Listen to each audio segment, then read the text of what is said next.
I wrote that song. It was about you. Uh,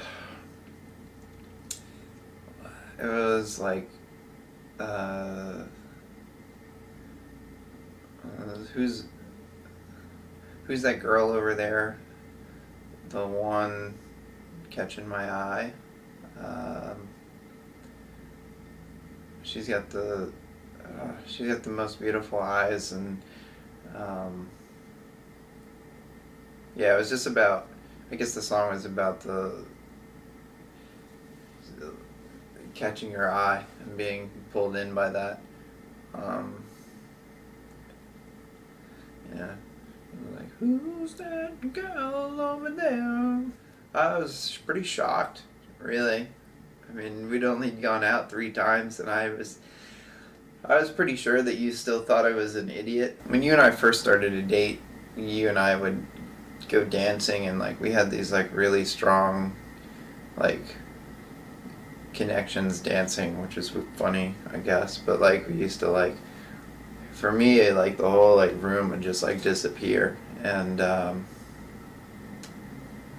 really liked dancing with you. And so we were at this dance, and we were kind of like getting into it, and right as we started to get into it again, like he cut in, and so he took you away. His friends stood around me. I became very attached to you prior to that dance, and I think my response was just I didn't want to lose you there. And then like through the crowd, I could see what I thought was um, you two hugging at the railing, and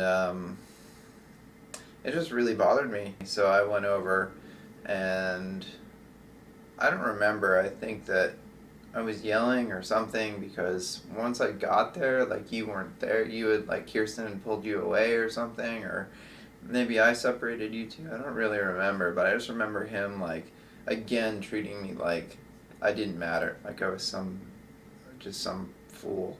And he pulled a cigarette out, put it in his mouth, and lit it, and I smacked it out of his mouth, and just like shoved him in his chest up against the railing. And just told him to like fuck off. And then I found you, and then the two of us like left and walked back to your apartment crying and talking about stuff, and me telling you I loved you and all this. And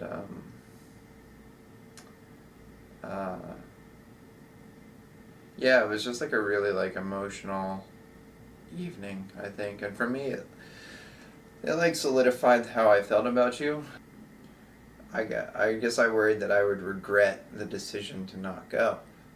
You were dead set on going. Like there was nothing that was going to keep you from going. I didn't want to lose you, and I guess I just thought that it. I guess I didn't see any harm in going. I didn't really think it was that big of a deal. I guess being with you was more of a priority than the other things going on.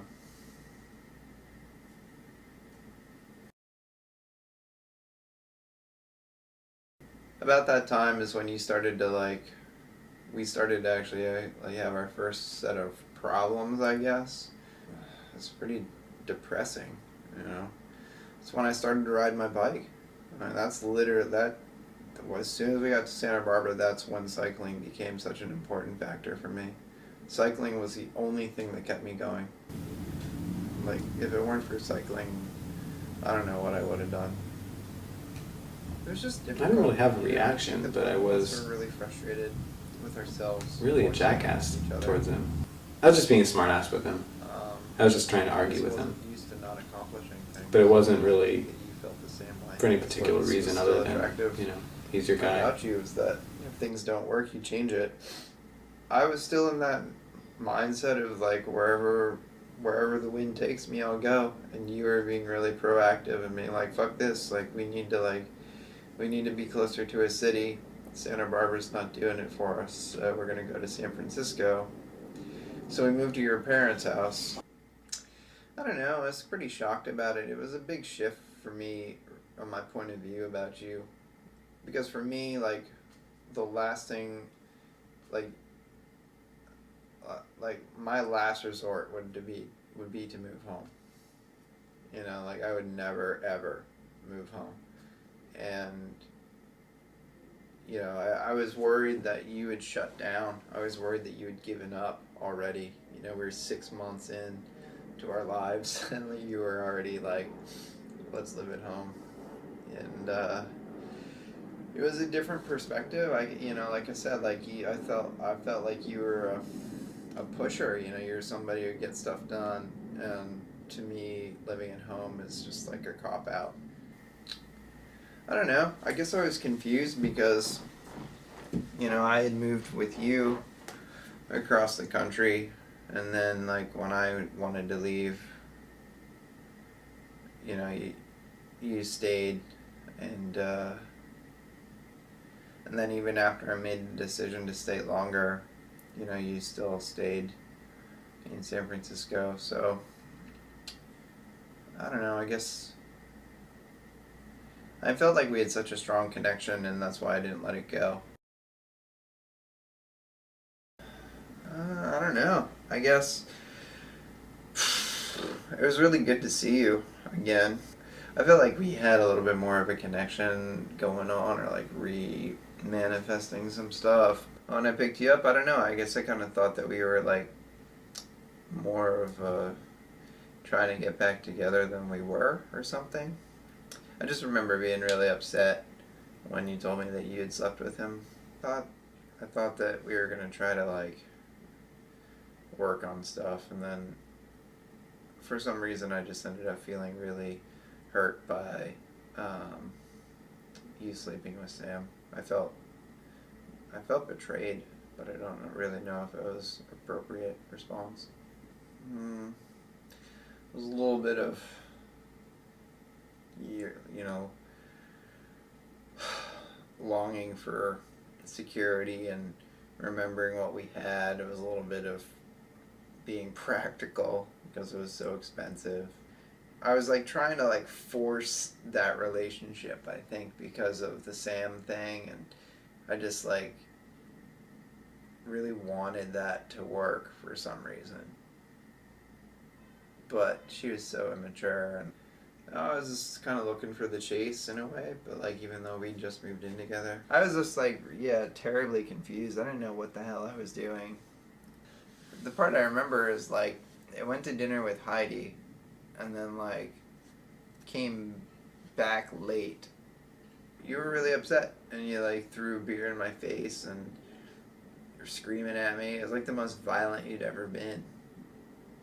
To this day, even. You were just like furious. You slept on the couch. I slept on the bed.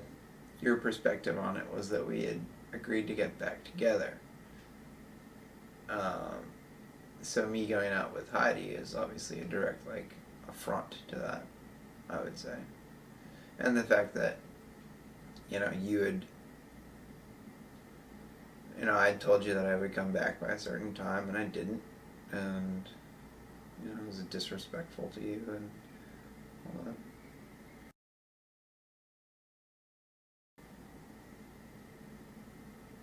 I think I was away a lot for as far as you were concerned, you know, so it was difficult for you. The cycling was the only thing that was positive for me, and I didn't want to give up the cycling to like, you know, to just sit around is what I felt like. But I was happy to see you.